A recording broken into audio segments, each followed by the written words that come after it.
Hi, my name's Veronica, and today we're talking about my low buy year.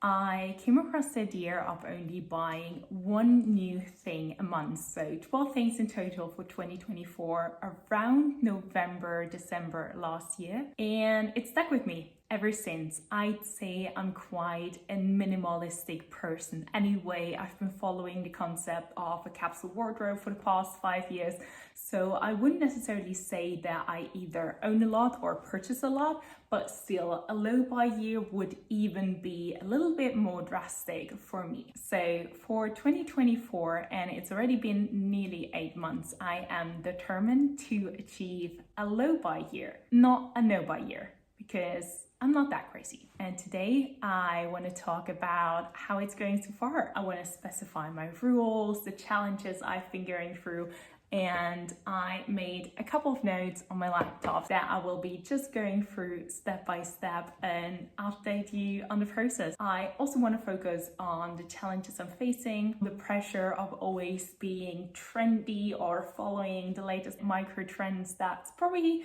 different 2 weeks later. Let's dive into. Starting with my rules. It's pretty simple. I allow myself to only buy one new piece per month, which means I'm allowed to buy 12 new pieces in 2024. I've only bought 7 new pieces so far, which actually means I'm right on track. However, in addition to the rule, I've also defined some exceptions since the 12 pieces are clearly only ones. I also made an exception that if I needed to replace anything, that would be okay. And till this day, I had to replace one thing because I'm running 3 times a week and my running shoes have probably been 3 or 4 years old at that point, and they were falling apart, harming my feet. So I think replacing my running shoes is okay for this challenge. However, on the other hand side, if I have to replace one of my 5 workout sets, that would come out of the 1 piece a month, because that's not truly a need. That is clearly, I want a new workout set because I'd still have 4. You kind of get what I mean. I also want to specify that for 2024, I don't have any crazy occasions I'm attending. I have one wedding, maybe a few themed birthday parties. I can reword the dresses I have, a dress I want to borrow for one occasion, but I don't need to buy anything for just one occasion this year, which is absolutely helping in that challenge. A bit more on the controversial side, but I didn't set myself any kind of limitation when it comes to secondhand or vintage clothing, mainly because I do want to encourage myself to get more stuff secondhand, because I think, especially living in London, there are so many great opportunities either locally in stores or even online. So I really want to push myself out of the comfort zone, explore that side of the market a bit more, but keeping it realistic. I don't want to have a vintage parcel waiting for me 4 times a week. So I think for now I bought 6 pieces secondhand, so I think that's a good balance. Overall, for my rules, I think I could try harder. There are people doing no buys or only purchasing things secondhand, but I'm also human and I want to maintain it achievable. So I think for me it's a challenge, but a challenge I can definitely succeed. These are my rules, and in addition, I know I set 1 piece of clothing a month, but I also want to do a low buy when it comes to items in my flat, accessories and skincare. So for example, if I run out of my cleanser, I'll most likely repurchase the exact same one, since I don't want to try around this year. And what works so far will probably work the next 6 months as well. So I'll stick with what I have. Coming to the why, and I actually need to wrap my laptop for that, because according to the UN Sustainable Development Goals, fashion contributes to 8 to 10% of global carbon emission, as well as on average, we purchase 53 new items of clothing every year. And to me, that's mind-blowing. 53 things a year. That's roughly 1 new piece of clothing per week. I don't think we have enough days in our week to wear all this if you just continue purchasing so many new things year by year. Just getting the facts out. So for me, one of the main purposes of doing this challenge was to make more sustainable choices. And because saving money on shopping isn't the main priority for me at the moment, limiting myself to buying a lot less than I used to also gave me the chance to spend my money on things I really like, on quality clothing, on smaller brands, on ethical, sustainably produced garments, which I really treasure, to be fair. I think that's something I'm definitely continue even after that challenge. In addition to being more sustainable, I also want to get more out of my closet. I think we all tend to have a few outfits that we just go to nearly every week, and none of us is hugely experimenting with the clothes, and overall we just grab the same things day by day. So I think for this year I made myself a challenge to just make more out of my closet, spice it up a bit, try combinations I haven't tried before, and just see what I can actually make with what I currently own. How it's going? I'd say it's going okay. I definitely have been going through some better and rougher periods this year. And for example, when it comes to workwear, I don't struggle at all. I have 2-3 work trousers that fit perfectly, that are comfortable. I also have a few tops and shirts that I can just wear on rotation, and I only have to be in the office twice a week. So I think that might be a whole different discussion if I'm actually in the office 5 times a week, but I'm not. And so for me, workwear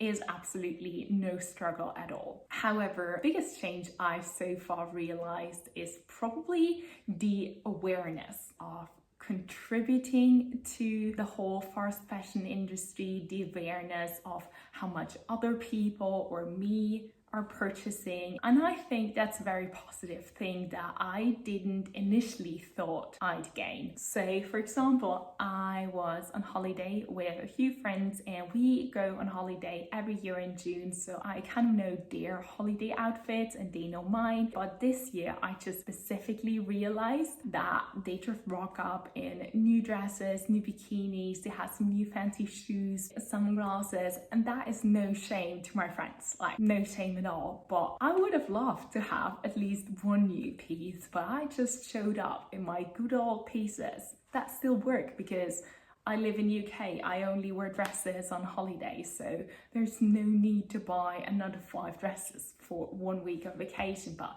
that's just something I didn't expect to realize into that challenge. And I thought about buying something new for that holiday, and I probably could have found something thrifted as well, but if I don't love it 100%, I don't see the point of even buying it second hand, and I'll probably address that later on as well. During the whole process, if you only have 12 pieces you can buy new, I really started thinking whether I do want to purchase something for a specific occasion I'm only going to wear twice a year, or whether I'm going to spice up my current wardrobe with things that are just a lot easier to combine. And third on that list is I've also changed my social media consumption. It's just crazy how some creators show their like weekly, or sometimes it's every other day, they show a new haul of 20 pieces, and there's no way on this earth that I could wear all of them except for the 5-minute video. I definitely unfollowed a few people online, but also started following other people who were just really creatively combining pieces. Or for example, I found 2 people online that kind of have a similar style as I do, and I just love seeing how they create new outfits. Unfollow people that only show hauls, but follow people with style and creativity. Let's also talk about trends and personal style. The first thing that comes to my mind is style and practicality. I've heard someone say that if your wardrobe is really small, you really find out what your true style is. There are only so many pieces that you have. And I'm actually quite sad about that fact, but if I review the things I've purchased this year, I think 6 out of the 7 pieces are practical. They aren't fun. I've only purchased 1 fun piece that won twice. And I think I could also try a bit harder on vintage platforms or secondhand stores, but I don't want to purchase anything that I don't fully love. So I think that's why I ended up with a lot more practical stuff than fun pieces. And that's actually something I'm not 100% proud of, because living in such a lively city like London, you see so many great styles on the street every single day, girls and boys dressed up to perfection. And here I am wearing my rain boots because I needed to buy them. So I feel like living in London, I could play around with fashion a little bit more. If you have to choose between a warm pair of boots and pretty fancy sunglasses, if it's March and it's raining 25 days in this month, you'd probably buy the boots as well. I'm not sure if I found the best way to approach that kind of challenge, but we're only halfway through. Going forward, I think I'm 100% certain that I will finish this challenge successfully. I've made it for nearly 8 months now, and I have no doubt that I can't make it. However, I do sometimes, not gonna lie, I do really regret that. For example, I'm eyeing 2 really nice tops at the moment that would add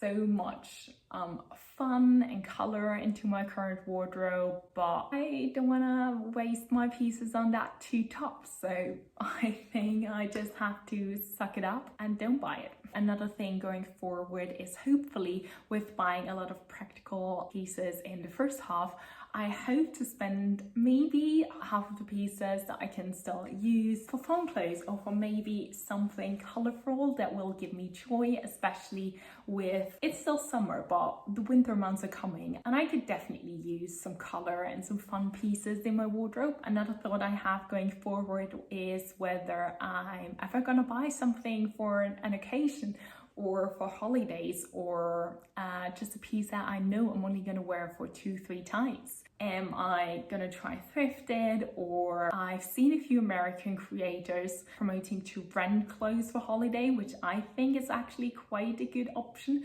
But then on the other hand side, I'm not sure how sustainable the whole market is. So unsure about that dilemma, but I guess summer holidays are over, so I'm gonna face it next year.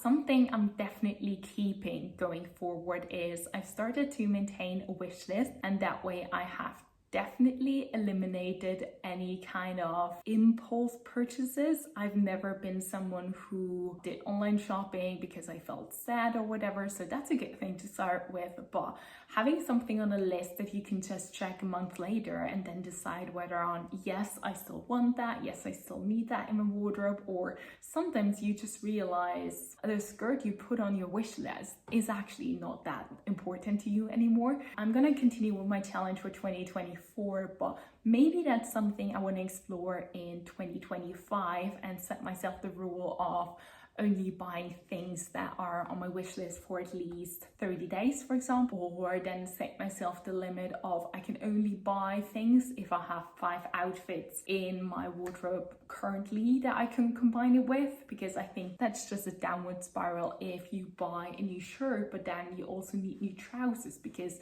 they don't go with the trousers you currently have in your wardrobe. Or for example, I also need to think about at least 5 occasions where I can wear it to. I'd say I definitely shifted to shopping with intention versus shopping for fun, because there are so many thoughts going into any purchase. So the fun is eliminated, sadly, but it's eliminated. Maybe I need to shift towards thrifting a bit more. Also, something I haven't tried yet is tailoring. So for example, if I find something that isn't just perfect for me, I can still get it tailored and probably still save money on it, or at least I haven't purchased anything new. These are my thoughts going forward into the upcoming month, and I've been talking for a lot now.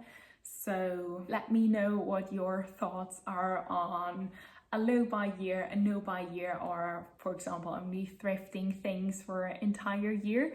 I don't know a single person who is doing that in my friend group. Even though we are all making sustainable choices, no one is doing it quite that radical. Let me know your thoughts if you're doing any challenges this year, and maybe there's gonna be an update after my low buy year or maybe during my next challenge. See you!